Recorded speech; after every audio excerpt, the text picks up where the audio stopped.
Fala, torcedor vascaíno, torcedora vascaína. Muito bom dia para todos vocês. Vamos falar um pouquinho da vitória de ontem. Jogo no Estádio Independência. América Mineiro 0, Vasco da Gama 1. Gol do Jair aos 45 do segundo tempo. É a segunda vitória do Vasco fora de casa no Campeonato Brasileiro. A segunda vitória sobre um clube mineiro e a segunda vitória em Belo Horizonte. Ou seja, os ares de BH estão fazendo bem ao clube de São Januário. Uma vitória que não foi fácil. O Vasco teve muitas dificuldades durante toda a primeira etapa, principalmente, onde o América foi melhor que o Vasco. O América, taticamente, travou o time do Vasco e o que aconteceu? O América travou o time do Vasco e o América jogou. O América teve menos posse de bola que o Vasco no primeiro tempo, mas o Vasco com a posse não traduziu essa posse em finalização. O Vasco não finalizou no primeiro tempo. Muito em função do quê? Vamos entender o que aconteceu. O Vasco entrou no seu tradicional 4-1-4-1, mesmo esquema do jogo contra o Coritiba, as mesmas peças do jogo contra o Coritiba. O América Mineiro entrou com uma linha de 5 atrás, uma espécie de 5-3-2. Né? E o que acontece? Essa linha de 5 do América causou muitos problemas à parte ofensiva do Vasco. Por isso que o Vasco não finalizou no primeiro tempo. O Vasco, como eu falei, entrou num 4-1-4-1, mas o Vasco, quando ia atacar, o Vasco atacava com pelo menos 5 jogadores, ou pelo menos tentou jogar com 5 jogadores, que era o Payet pelo lado esquerdo, Verratti centralizado, Rossi pelo lado direito, e por trás desses três, tinham ainda Praxedes pelo lado esquerdo e Paulinho pelo lado direito. Essa era a tentativa do Vasco na hora de agredir o América. Porém, o que aconteceu? A marcação do América estava tão bem encaixada que tanto o Paulinho quanto o Praxedes, eles não conseguiam chegar próximos ali de Payet, Verratti e Rossi. Então ficou uma linha espaçada, né? O Vasco ficou espaçado no primeiro tempo. E aí o América com uma linha de 5 atrás, né? 2 laterais e 3 zagueiros, o que aconteceu? Do lado esquerdo, aonde o Payet estava, tinha uma dobra de marcação. Um marcava o Payet e o outro sobrava. Do lado direito de ataque do Vasco, esquerdo de defesa do América, a mesma coisa. Um marcava o Rossi e o outro sobrava. E no miolo de área, 2 pegavam o Verratti. Um marcava e o outro sobrava. E aí o Vasco teve dificuldade de entrar na defesa do América, tanto que o Vasco não finalizou no primeiro tempo. E o time ficou espaçado. O Vasco teve dificuldade na saída de bola, aquela saída por dentro com o Zé Gabriel, como o América ele adiantava a marcação, fazia o Vasco dar chutões para poder pegar a segunda bola, o Verratti dar uma casquinha, dar uma segurada para poder o time tentar chegar.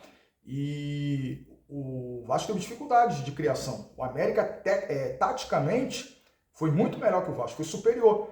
E o América não só marcou, o América jogou também. O América finalizou no gol do Vasco. O Léo Jardim foi a principal figura do primeiro tempo e do jogo. O craque do jogo foi o Léo Jardim. Se não fosse ele, o Vasco poderia perfeitamente ir para o intervalo perdendo por 2-0. Não seria nenhum absurdo isso ter acontecido. Porque o América foi superior ao Vasco durante o primeiro tempo. Só que, como diz o Apolinho Washington Rodrigues, da Super Rádio Tupi, cada tempo de jogo é uma história. E, de fato, cada tempo de jogo é uma história. E a expulsão do Iago Maidana já no fim do primeiro tempo, uma cotovelada que ele deu no Verratti, desnecessária, condicionou todo o segundo tempo do jogo. Todo o segundo tempo. E aí, o Vasco vai animado para o vestiário por ter um jogador a mais.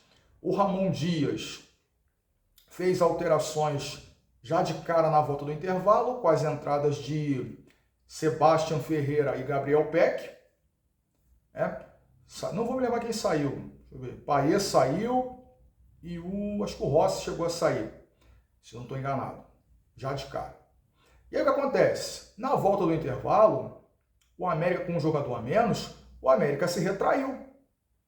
E o Vasco com mais posse, o Vasco já teve mais posse no primeiro tempo, só que o Vasco não finalizava. Então o Vasco veio para o segundo tempo com um jogador a mais e pressionou o América. Encurralou o América para o seu campo de defesa. Só que o Vasco teve um problema. Mesmo encurralando o América para o seu próprio campo, o Vasco teve dificuldade de finalizar. Porque o Vasco abusou muito de bolas cruzadas na área para tentar encontrar o Verratti. O Vasco forçou muito aquele passe por dentro, só que estava tudo bloqueado, embora o América tivesse com um jogador a menos, mas estava tudo bloqueado. E o Vasco, com paciência, rodava para lá, para cá, e isso foi um mérito do time do Vasco. O Vasco não desistiu. O Vasco rodou para lá, virava o jogo, cruzava de um lado, cruzava do outro.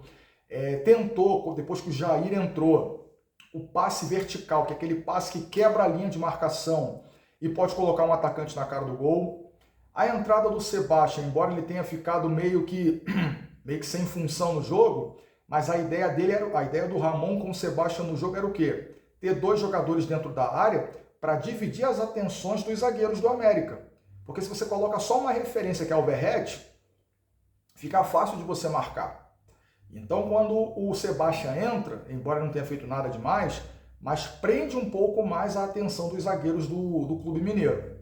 Então o Vasco insistiu, bola na área, passe para o Peck, entrando ali, o Peck já jogando, ele inicialmente começou pelo lado esquerdo, depois foi pelo lado direito. Mas o Jair encontrando em alguns momentos o Peck ali pelo lado direito, em profundidade para o Peck cruzar na área, só que tinha muito jogador do América ali dentro. O América se retraiu. Saiu em um ou outro contra-ataque dado pelo Vasco, o que é inadmissível. Um time com um jogador a mais pressionando o adversário no seu próprio campo de ataque, né, de defesa do América, o Vasco não poderia ceder alguns contra-ataques como aconteceu. E o Vasco martelou, rondou a área. O Vasco teve volume no segundo tempo? Teve. Mas o goleiro do América não fez defesa nenhuma.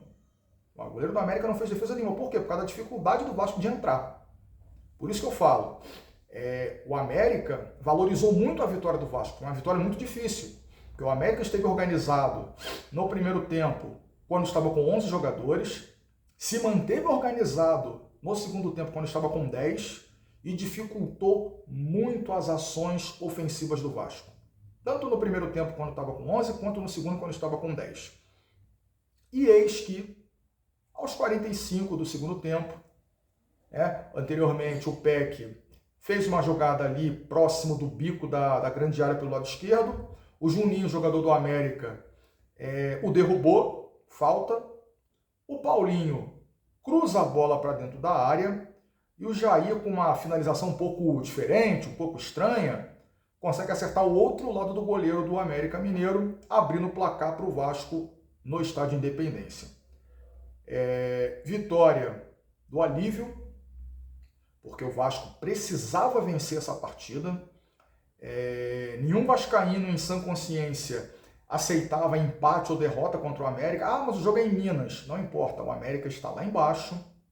Embora o América mostrou no jogo de ontem, mostrou em outros jogos, que não é time para estar ali. É um time organizado, é um time que tem suas limitações? Tem. Mas é um time para estar ali em, sei lá, 15º, 14º, por ali. Mas é um time que, infelizmente, está fadado a cair para a segunda divisão. É um time que, por mais que se esforce, por mais que faça alguma coisa, não vai ter poder de reação ao que tudo indica. Quanto ao Vasco, vitória importante, precisava vencer, saiu da zona do rebaixamento, está ali em 15º lugar, mas não é para relaxar.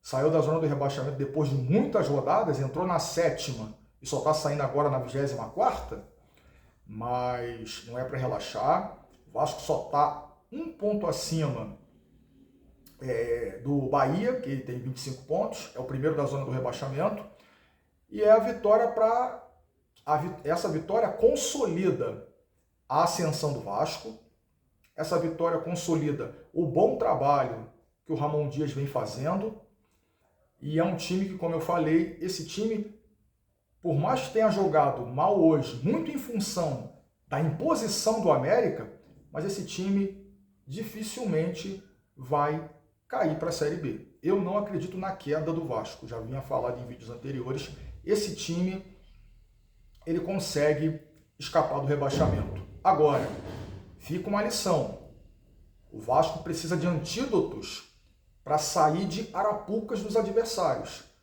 O América armou uma arapuca para o Vasco, e o Vasco escapou muito em função da expulsão do Iago Maidana. Agora, por exemplo, domingo na Vila Belmiro, é claro que o técnico do Santos, esqueci o nome dele agora, não sei se é Roberto Fernandes, acho que é Roberto Fernandes, o interino, ele viu esse jogo, ele estudou o Vasco, e ele vai montar uma estratégia para bloquear as principais ações do Vasco. Cabe ao Ramon Dias ter um contraveneno para uma suposta arapuca que o Santos vai montar contra o Vasco. Beleza, pessoal? Então é isso. É um bom dia para todo mundo. Saudações vascaínas para todos. Nos vemos no domingo ou na outra segunda. Não sei se eu vou fazer live no Instagram. Após o jogo não vai dar porque eu vou ter um compromisso logo após o jogo. Mas quando eu voltar do compromisso, pode ser que eu faça uma live ou pode ser que eu deixe um vídeo gravado aí. Tá bom, pessoal? Então, um abraço e saudações vascaínas para todos.